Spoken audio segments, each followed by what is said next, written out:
இல்ல இன்பம் வேணும். இன்பத்துக்காக என்ன செய்யணும்? இல்ல வழியில் கிடையாது. இறைவன் கடலேற்று இன்பம் இன்பமே. கவனிங்க, அடுத்த சொல்றாங்க செல்வன் கடலேற்று செல்வம் செல்வமே. சப்த ஐஸ்வர்யம் வரும், அட்ட ஐஸ்வர்யம் வரும். சப்த அட்ட ஐஸ்வர்யம் பிடிக்கிறது. கவனிங்க இந்த வழியில் அடுத்து சொல்றாங்க நோய் இல்லாம இருக்கீங்க. செல்வம் பிரயோஜனம். சக்கரை இருக்கு, காப்பிக்கு சீனியும் பிரான் கொடுக்குறா, உப்பு சாப்பிட முடியாதுங்கிறா சில பேர். ஒவ்வொன்றும் ஒரு பிரச்சனை இருக்குல்ல, உட்கார்ந்தா எதிரையும் இல்லை, இன்னும் உட்கார முடியல, நடந்தா போட முடியல, போடுனா நடக்க முடியல, மாற்றி மாற்றி ஒரே உடம்புல பிரச்சனை எடுத்துட்டே இருக்கு. அத்தனை பிரச்சனை இருக்கு. எது இந்த பாட்டை வழி இருக்கு. மாளா நோயெல்லாம் வாழா மாயுமே, மாளா நோயெல்லாம் வாழா மாயுமே. அப்போ நோயற்ற வாழ்வு, குறைவற்ற செல்வம், இன்பம், இந்த மூணு வந்த பிறகு இன்னும் சில ஆசைகள் இருக்கும். யாராக இருந்தாலும் ஒரு வீடாக இருந்தால் நம்ம தலைமையாக இருக்கணும், ஒரு பள்ளிக்கூடம் வந்து நம்ம தலைமையாக இருக்கணும், ஒரு கூட்டத்துக்கு போனால் நம்ம தலைமையாக இருக்கணும். ஒரு தலைமைக்கு வந்து விரும்பும் உயிர் அது இயற்கையாக வரும். என்ன கேட்டு செய்ய வேண்டியதான வரும். பொதுவாக எல்லாருக்கும் பொதுவாக இருக்கும், ஆனால் காட்டிக்க மாட்டான். ரொம்ப உங்களுக்கு அடிமையான அப்படின்பா. வெளியில் வராது, தலைமைக்கு வெளியில் வராது, ஆனால் உள்ளுக்குள்ள இருக்கும். எப்படா அண்ணன் காலியாவா சின்ன கிடையாது, அது உயிரோட இயல்பு. அந்த தலைமை பண்பையும் தரவல்லது நோயற்ற வாழ்வு, குறைவற்ற செல்வம், பேரின்ப பெருவாழ்வு. அதன் பிறகு ஒரு தலைமை பண்பையும் தரவல்லது இந்த கற்காணிக்கு எழுதப்பட்ட திருப்பதிகம். இதை தவிர வேற ஒன்று கேட்பீங்க, என்னையா எல்லாத்துக்கும் மேல முடிந்த முடிவாக விளங்கக்கூடிய முத்தி தானே. அந்த முத்தியை தருமா சத்தியமா தரும். காலை முத்தி இல்லையே, அதையும் இதை சொல்லிடுறாரு. மானா நோயெல்லாம் வாழாது, தீரா நோயெல்லாம் தீர்தல் தின்னமே. தீரா நோய் பிறப்பு தான், பிறப்புங்கிற நோய் தீராம கிடக்கு. அந்த பிறவி நோயை தீர்க்கக்கூடிய ஆற்றல் இத்திருப்பதிகத்துக்கு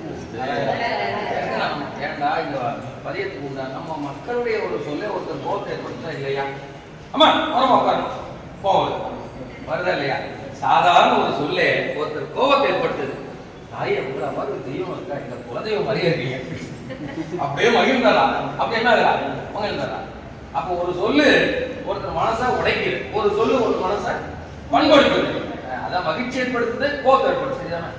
நம்ம சாதாரண சொற்களுக்கு இத்துணை ஆற்றல் இருக்கும் பொழுது வேளாண் பெரியவராகிய பரமாச்சாரியோட திருவாக்கு எவ்வளவு ஆற்றல்.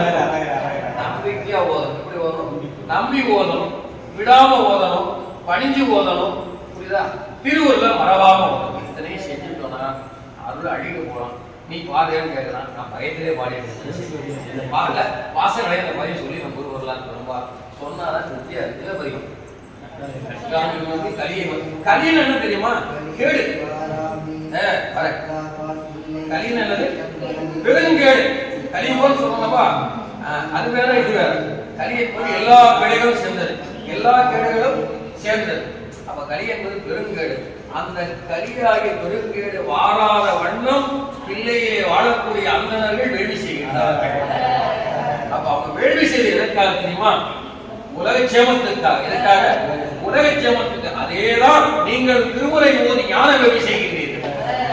அவர்கள் வடமொழியாகிய வேதங்களின் ஆகமங்களின் பொருளாக கொண்டு அதன் மூலமாக செய்கின்றார்கள். நீங்கள் உலகம் கூற சொல்றார். அழகா சொல்வார். அந்தனர் தேவர் ஆணினங்கள் வாழ்க்கையில் இந்த மெய்மொழி பயன் உலகம் கூற. இதற்கு உலகம் கூற. சந்தை வேள்வி ஒரு அர்ச்சனைகள் சங்கரருக்கு என்னவா அப்படின்னு பெரிய புராணம் பாட்டு அற்புதமா இருக்கும். இதுவே சொல்வார். இந்த இது நம்ம திளைவாள புராணத்துல வரும் பாட்டு பாக்குறேன் சொல்லிடுறேன். வருமுறை எரிமூன்று ஓம்பி மண்ணுயிர் அருளால் மல்க, மண்ணுயிர் அருளால் மல்க. தெளிவா இருப்பாங்க. இவங்க எரி மூன்று வேள்வி செய்யற காரணம் என்ன தெரியுமா? உயிர்கள் அருளினாலே நிறைய, அருளினாலே சொல்லிட்டேன் வச்சுக்கோங்க. கோயிலுக்கு வரும்போது எப்படி வருவீங்க? இல்ல ஒண்ணு சொன்ன வார்த்தை அடைந்தவர்கரும் அப்பா போற்றி, அடைந்தவர்கரும் அப்பா போற்றி, அடைந்தவர்கரும் அப்பா போய் உங்க கவனத்துக்கு திருப்பணும்னா இதை சொல்லி பாருங்க. அவர் வேற திரும்ப மாட்டார். யாரு? அதான் பாருங்க, சில இடத்துல நண்பர்கள் வருவாங்க. வாங்கப்பான்னு சொல்லுவாங்க. நாங்க அப்பாவோட அப்பா நண்பரோட அப்பாவை வாங்கப்பா உட்காருப்பான்னு சொன்னா நாங்க சந்தோஷம். உறவை சொல்லி பாருங்க, சந்தோஷம். ஐயா ஐயா வாங்கப்பா சொல்லணும், மகிழ்ச்சி ஏற்படும். அப்ப உறவை சொல்லி அழைக்கும்போது என்ன இருக்கும்?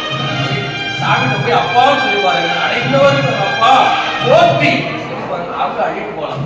எளிமையான வழியை கற்றுக் கொடுக்குறேன்.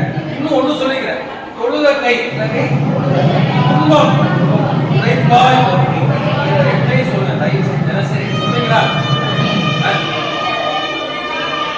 சொல்றீங்களா?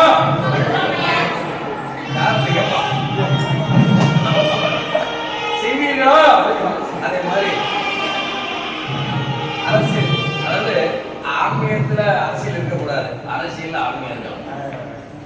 ஆன்மீகத்துல அரசியல் இருக்கக்கூடாது. என்ன ஆன்மீகம் அப்படிதான் நம்ம நாயனர்கள் செஞ்சிருக்காங்க. எல்லாரும் ராஜா மகாராஜா வந்திருக்காங்க, அரசாட்சி பண்ணியிருக்காங்க. அந்த அரசாட்சி எப்பேற்பட்ட அரசாட்சி, ரொம்ப அற்புதமான அரசாட்சி. இந்த மாதிரி யாருமே பண்ண முடியாது. சைவநீதி வைதிகத்துடன் தருமனையும் தழைப்ப மைவளர் திருவிழா மண்ணிய கோயில் எங்கும் நீ வழிபாட்டு அர்ச்சனைகள் விதிவழி மேல் மேல் விளங்க மொய் வளர் வன் புகழ் பெருக முறை புரி வந்தாள். வளரும் செஞ்சடையார் பேரி சிவாலயம் எல்லாம் நிறைவேறும் பூசனை விளங்க நீடு திரு தொண்டதவை குறையிறந்து வெட்டுவன குறிப்பு மொழி கொடுத்தொழி முறை புரிந்து திணிட்டு முதல் நிறைய பாலிப்பார். முதல் சட்டம் கையெழுத்து போறாரு யாரு? மகாராஜா புகழ்ச்சோட கையெழுத்து ஆகுது, ஆவணப்படுத்துறாரு. என்ன தெரியுமா? சிவாலயத்தில் 6 கால பூஜை தவறாம நடக்கணும், விழாக்கள் மிக சிறப்பாக நடக்கணும். இது நம்முடைய முதல் கையெழுத்து. பலகாலமாக திருத்தொண்டு செய்கின்ற அடியார்களுக்கு குடிப்பறிந்து சேவை செய்ய வேண்டும். என்ன தேவை அதை செய்ய வேண்டும், சேவை அதுதான் நமக்கு தேவை அப்படின்னாரு. அவர் பேர் புகழ்ச்சோட நாயனார். நம்ம ஊர் ராஜா கைப்பற்றீங்களா? நம்ம ஊர் ராஜா தலைக்குள்ள போடலாம். அவரை பத்தி அப்படி அருளாளர்.